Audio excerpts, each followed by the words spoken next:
Là, c'est l'engouement pour l'entaillage. On est comme un peu fébrile parce que là, ça commence à peut-être couler un peu.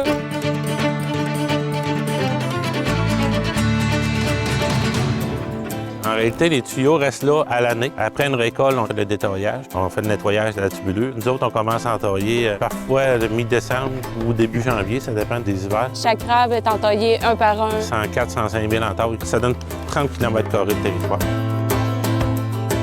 C'est un point rouge qui est le point l'année passée.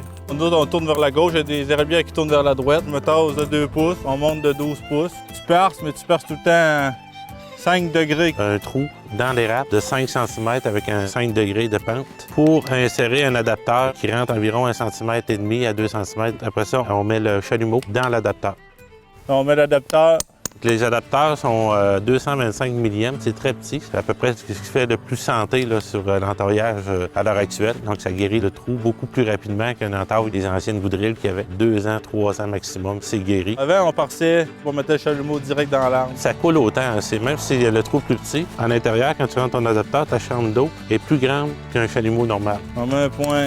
On met une tache de peinture en haut de notre trou d'entaille pour identifier le trou de la saison pour pas aller entailler dans le même trou. La grosseur des entailles, actuellement, c'est 20 cm qui est 8 pouces. On fait une entaille. À 40 cm qui est 16 pouces, 2 entailles. Puis ça va jusqu'à 24 pouces qui est 60 cm, 3 entailles. Par jour, j'en fais 350 à 500. Pour 270 veaux hommes.